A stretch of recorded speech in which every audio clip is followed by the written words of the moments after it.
This is Kobayashi Maru from iHeartU and host of Masterclass, a web series dedicated to Hearthstone.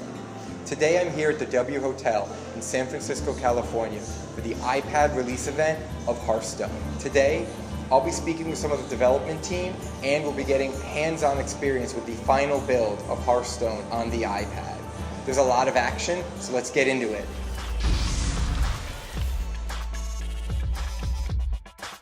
This is Kobayashi Maru, host of Masterclass, and I'm here with production director Jason Chase and producer Brian Chang from Blizzard. They're on the Blizzard development team for Hearthstone, and we're going to talk about the release of Hearthstone on the iPad, which is coming out shortly. You guys, thanks so much for sitting down with me. I wanted to first say, everybody in the community is incredibly excited about this game coming out on the iPad, and it's something that we've been waiting for, and we just want it so badly, and it's right here. We're ready, and so I just want to say thank you for sitting down and talking with me today. Our pleasure. We're equally excited to bring it out to the community. It's great. So, what are you most excited about in bringing Hearthstone to a mobile device? What is like the quintessential or thing that you really are most excited about? We think it's going to be a great experience playing it on a touchscreen. I mean, that's one of the things I think that certainly from my perspective I'm very excited about. Just the experience of dragging a card out of your hand, releasing it into the play space, it just feels really tactical, feels very good. Dragging a pack in the pack opening screen feels awesome. Flipping through pages in the collection manager, it's as a game we feel like Hearthstone is really well suited for playing on a touchscreen. Absolutely. Yeah, I think just allowing people to play their own way, very casually, like in bed, on the couch, wherever is comfortable for them, and just kind of like empowering them to be able to do that as opposed to being kind of like chained to their desk. Absolutely. And bringing it to iOS, there are potentially 500 million users in the world that will now have the opportunity to experience a Blizzard game for the first time. So what are your expectations or what are your hopes? I mean, we've been very excited from the beginning about making Hearthstone a game that anybody can play, a game that's very accessible. And one of the things we'd like to see, we're big fans of collectible card games, and particularly Hearthstone is sort of a new great way to experience that genre. So our hopes there is that we can bring in new players who've never had a chance to check out what's fun about playing a collectible card game and experience it for the first time with Hearthstone and really kind of see what's awesome about playing this type of a game. That's great. And so specifically, what are your roles and what does that mean specifically on the development team? I'm a producer, mainly focused on the mobile platform here on Team 5, working with Hearthstone. So really bringing that PC experience over to the mobile side, making sure it plays great, making sure it's appropriate for the platform, making sure all the platform-specific issues are kind of ironed out before we bring it to the public. My job is as production director for the Hearthstone team. So overall, I'm responsible for overall management of the team, helping figure out when there's any kind of a roadblock, everything from a technology challenge to making sure we get pizza ordered for the team if that's something that we need to focus on. So it runs the gamut. And you've been there from the beginning? From the beginning of Hearthstone, yeah. From the beginning of Hearthstone. So then that's a perfect question that I have for you. In the beginning, when Blizzard envisioned this game, was it always meant to be on a mobile device? Or through the development process, did it at some point turn into a game that wanted to be on a mobile device? At the very beginning, it wasn't. It was designed. I mean, we've been a PC shop for a long time at Blizzard. That's kind of what we've most recently focused our overall development efforts on. And so Hearthstone was initially conceived as a PC game, but pretty early on, as we saw iPads sort of growing in popularity, tablets sort of getting more and more games available for them, we started to think, well, Hearthstone could potentially work really well for that. So we did some initial prototypes. We really kind of wanted to make sure that if we were going to bring Hearthstone to a tablet, it was going to be a great experience in its own right. It was going to really maximize all the things you expect out of an awesome tablet game. And after we finished that exercise of doing that R&D, we found that this is great. This is, arguably one of the best ways to play Hearthstone. And so we committed to it, and that's kind of how we made the decision to move on to bring it to the iPad. And would you say that you have in mind the other mobile platforms or devices that you want to bring Hearthstone to its completion, or you're still exploring the other devices you might? Absolutely. We're definitely interested in supporting Android. There's a lot of Android users out there. We want to make it the most accessible as possible. We're also trying to hit Windows Touch as well. So basically, we're still looking into what platforms make the most sense and which ones we can provide a great experience for. But definitely Android is one we're looking for, and then eventually phones. a phone, so would that be the iPhone then? Potentially iPhone and other Android phones. And what changes do you think you'll have to make? I mean, I played the game today, and it really feels like it's native to an iPad. It feels like it makes sense there. It's crisp, it's beautiful, it feels wonderful. But I feel like an iPhone's going to be a much smaller screen, so you'll have to make some changes and adjustments. There'll be a lot of updates we'll have to make there to the UI for sure, because obviously with a much smaller screen size, the way you actually interact with the cards, the way you put together a deck in the collection manager, a lot of that stuff necessarily needs to be kind of looked at very carefully to make sure it's a great experience. But what I will say is that the process of deciding to go into iPad, which is doing the R&D, doing some prototypes, make sure we feel good about that, iterating, and making the decision, that's kind of where we are with phones as well. We've kind of gone through some initial prototypes, feel like there's a path there to make a great experience with Hearthstone, and so now we're looking at what does that look like? What are the things we need to do to make sure that it feels as intuitive as it does on the tablet, it feels fun and interesting to kind of put together decks, and so that's what the team is going to be looking at. I've noticed a couple very small user interface changes on the iPad versus on the PC. Do you want to talk to me a little bit about some of the changes you made when porting it over from PC or Mac to the iPad? Sure. I mean, a touchscreen is the first obvious go-to, right? We're no longer dealing with a mouse and a keyboard. All the interactions have been optimized for touchscreen devices. One specific example is we had to really rethink how Battlecry worked. I noticed that. Because on a PC, when you cast a Battlecry minion, it's kind of one fluid motion, right? You cast him and then you immediately target something, and then you cast him, it resolves, right? On iPad, we had to, it was a struggle.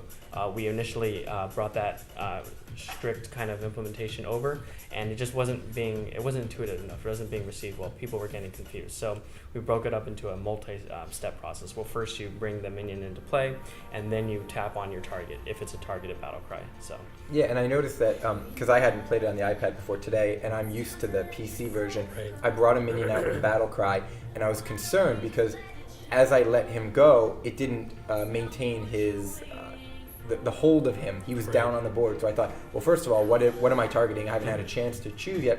And second, what if I don't want to do this anymore? One of the great things about Hearthstone is when right before you finish an action, you can take it all back. Yep. And then I quickly learned that all the minions or heroes I could potentially target grew bigger. Yep.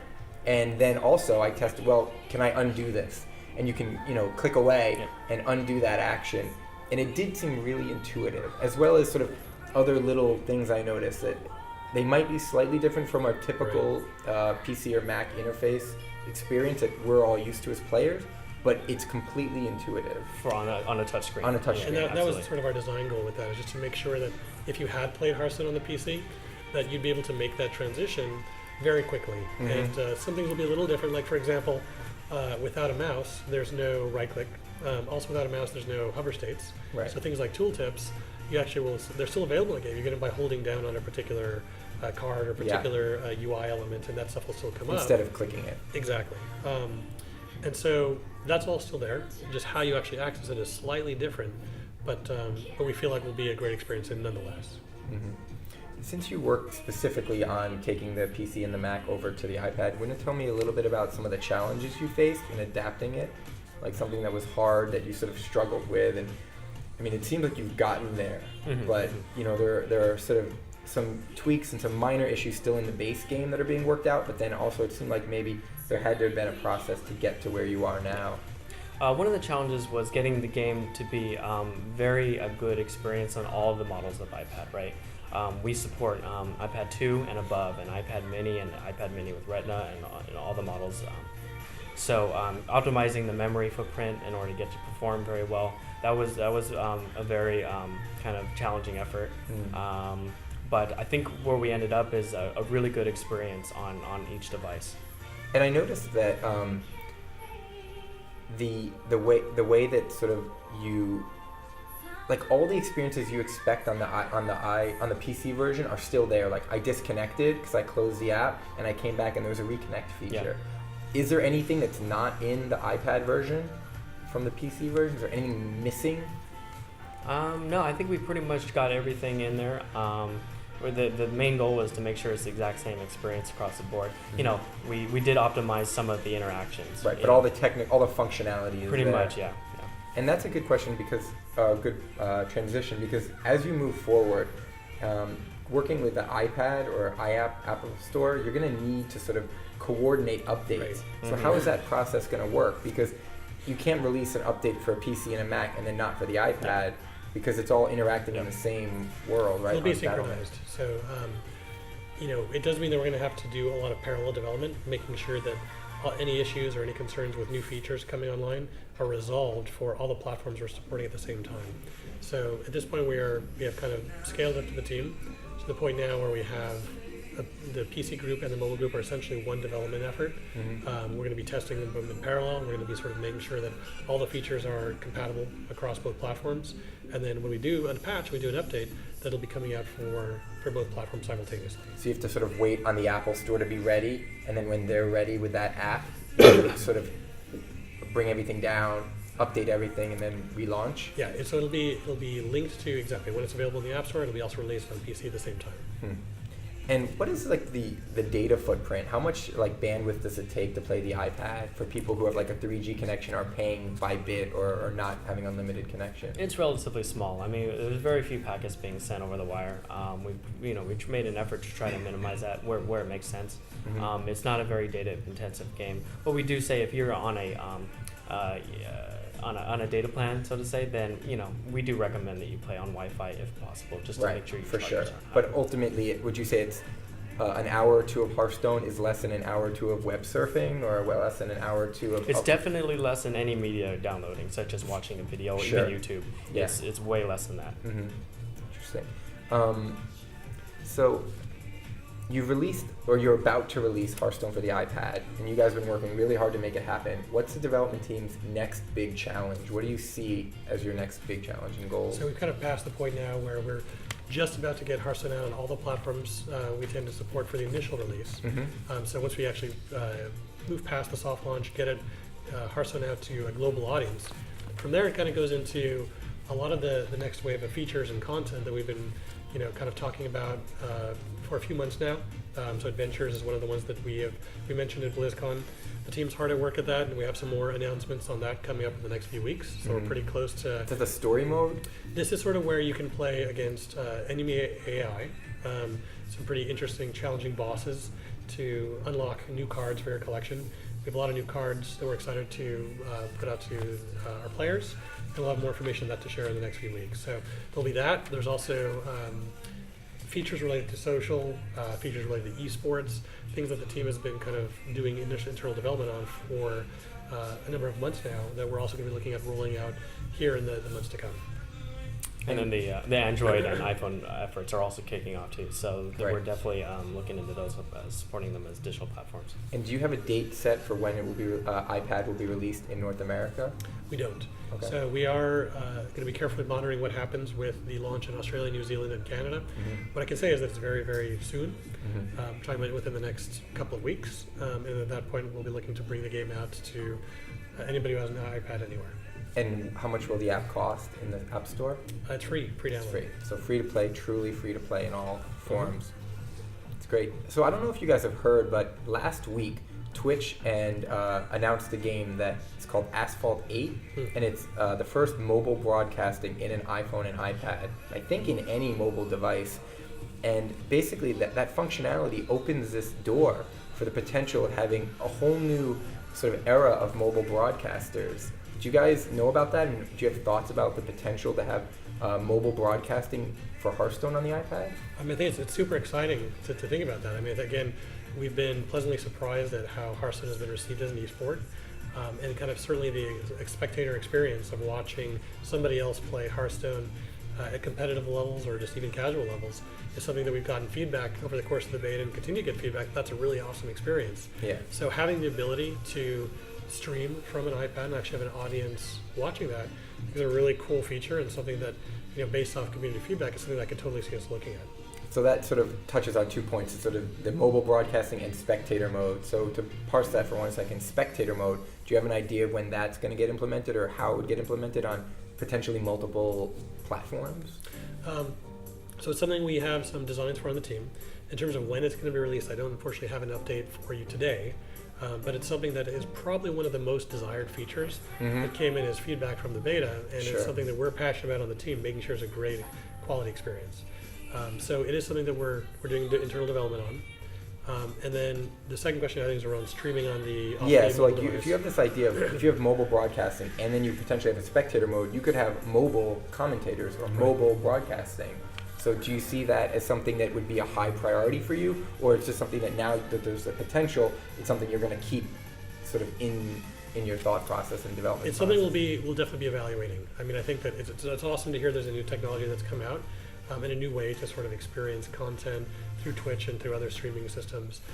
But we are sort of still kind of refining our overall esports approach for Hearthstone. We did just announce our guidelines for doing a Hearthstone esport, and so based off how that kind of grows over time, based off the continued feedback we're getting from our player base, we'll continue to roll out new features that support that in the months to come. Did those guidelines involve, I haven't had a chance to read them, did they involve the potential of different organizations banning cards or not banning cards or anything like that? Because certain, like in Magic the Gathering or other card games, certain tournaments and organizations have come to agreements about things that would get banned or not. Have you guys thought about that, or is that involved in that? I mean, it's a good question. I mean, overall, our philosophy on that is we're not super excited about the banning of cards through tournaments. We feel like all the cards should be viable and people should be able to play with the cards in their collections. We'd much rather sort of continue to look at if there are issues with cards. Those are things that we want to get feedback on, and we're looking closely at that in terms of just how the meta is progressing. Yeah. But that is sort of a priority for us on the dev team to make sure that cards can be played. And I mean, do you watch the meta? Do you sort of see how it goes? It changes week to week, Yes. month to month. I mean, is this something that you guys are constantly thinking about, or is it something that's sort of more back burner? No, it's a huge priority for us on the team. I mean, honestly, our design team pays a little bit more close attention to that.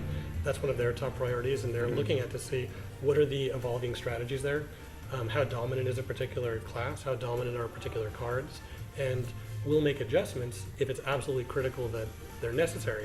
But in general, now that we're released, our overall strategy there is to provide new tools to players so they have the ability to shift the meta on their own rather than having us come in and make dramatic changes to what the cards can actually do.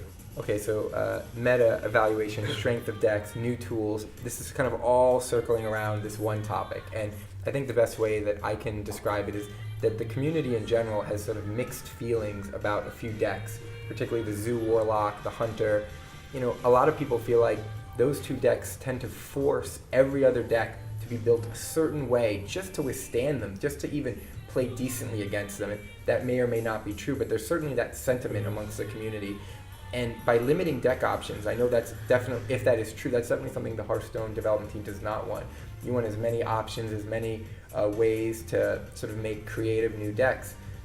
I mean, this happened at one point earlier in the meta with the Blood and Warlock deck, and that got nerfed. That happened with the Mage, Freezing Mage, and that got nerfed. So what are your guys' thoughts about the Zoo Warlock and the Hunter? I mean, the Hunter in particular, but the Zoo Warlock is also something that people find is an issue. So what I'll say is that it is something that the team is aware of. It's something we're paying close attention to.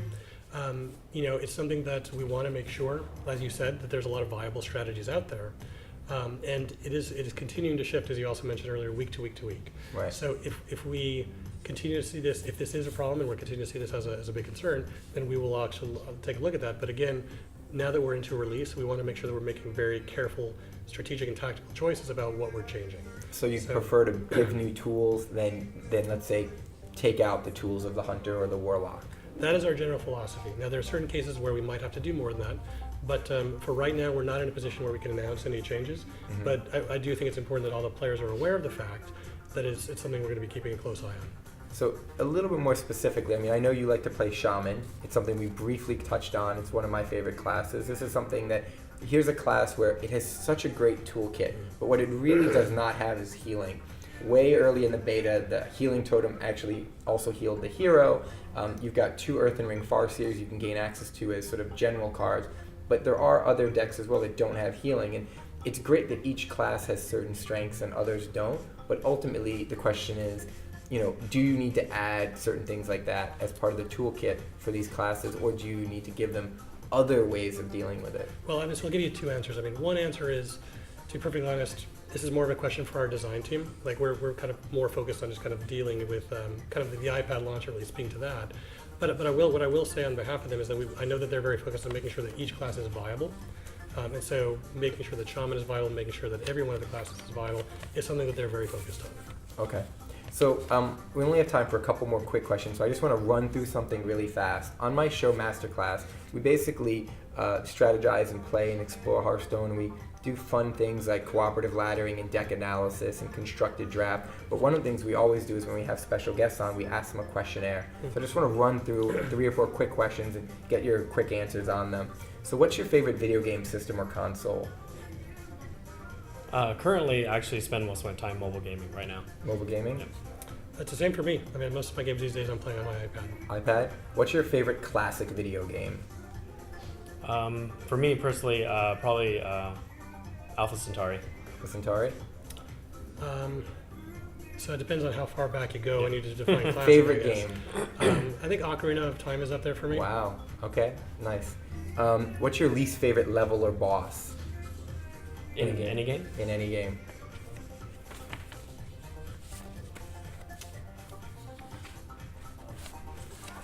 So I can give you an answer. Back in the day, I thought I was pretty good at the original 8-bit Kid Icarus game on the original Nintendo Entertainment System. I could jump around on platforms really well. Absolutely. I tried to play it again after about 20 years, and I couldn't make it up the first level. I kept falling down over and over and over again. So maybe I'm just losing the reflexes or something. I don't know, but I'm definitely not as good as I used to be. So that is now my least favorite game of this game that I used to be good at. Honestly, that was going to be a very similar answer, except my example was Mega Man. Like, I used to love to play Mega Man. Because you had very few NES games growing up. Sure. And you would play them because that's what you had. But now there's so many other options. I don't care how well I jump from platform to platform. I just want to, have a good time. And so they're very punishing. And me as a more casual player, I find it to be a little bit more discouraging. Yeah. Well, we only have time for one more question, and hopefully you guys will have an opportunity maybe to come on Masterclass, and I can go through the full questionnaire with you, play some versus games, some heads-up games. So if heaven exists, what game would you want waiting for you when you arrive at the pearly gates? So it's a good question, almost like what is the best game, my favorite game of all time? For me, I guess the one that keeps talking about is Civilization 2. That's a great game. Sort of my favorite in the series, I guess. And if I was stuck on a desert island, that's probably the game I would bring with me, just because I feel like there's so much to do there and so many different ways to play. Absolutely. For me, I'd probably pick Rock Band. I just love that party experience. You're jamming with your friends, you're having a great time. It's a blast when you So play. you want your friends and the game. Oh yeah, absolutely. I don't think That's you're a good way asking to do too it. much. No, I don't no, think you're it's- asking too much. It's heaven. That is heaven. Well, thank you guys for taking the moment to just talk to me about this release. I mean, we're all excited, and I think it's going to mean big things for Blizzard, and it's going to mean big things for mobile gaming, because you're going to set a new standard for mobile gaming, I believe. We're very excited to bring it out to everybody. Great. Well, thanks a lot, Well, guys. thanks so much. Have a good Pleasure. one. Take Thank care. you. Here we have Hearthstone on the iPad, and as you can see, it looks just like the game you're used to. You've got a collection. You can look at your decks. You can browse cards. You can open packs. All the normal things you're used to. And ultimately, you can go to your arena runs and continue your run. You can jump into a game and you can play a game. Casual mode, ranked mode. But the screen is incredibly crisp, looks beautiful, and you can pick your cards. Now, a couple changes in the interface is that typically in the PC version and the Mac version, you can click on a card and then click on something you want to attack, or click on a card and click on a spell and click on something you want to cast a spell on. In the iPad version, you drag. Another change is with battle cries. When you play a minion with a battle cry, all of the minions and heroes that could be affected by that battle cry are highlighted, and then you get to choose. As well, you can see the borders here. There's no empty space. It's it's kind of utilizing the entire screen. You can interact with the board.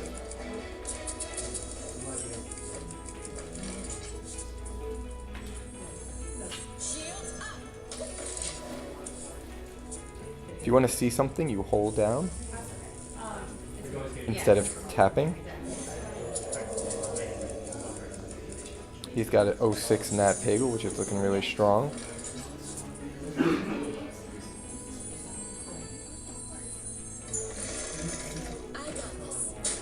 And as you can tell here, you can click and see what the history is.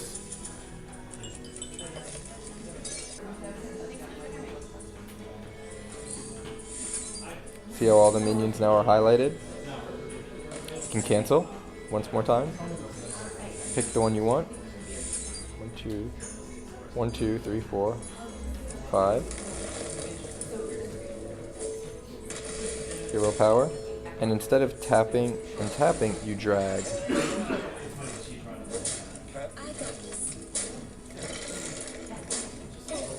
End the turn. So as you can see, it's pretty intuitive.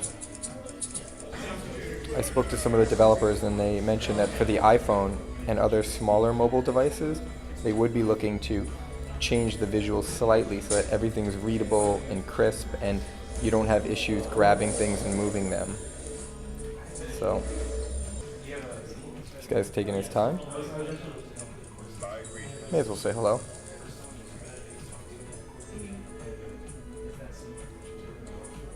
Also, your friends list shows your friends online as well as all your friends that are not online and people who are local, nearby players. You got Christina Sims here, one of the community members of Blizzard's team. What would you do here? I am the community manager for Hearthstone. And if you had an opportunity to play this hand out, what do you think you'd play? Oh, goodness. 4-9 Drake. 4-9 Drake. Oh, look at that. He has the same card. Now he's just trolling well, me. that's... He's not treating you well. Thanks for checking out the Hearthstone iPad release here in San Francisco, California. This is Kobayashi Maru signing off. If you'd like to check out more of my content on YouTube, click here. That's it, and thanks for coming out.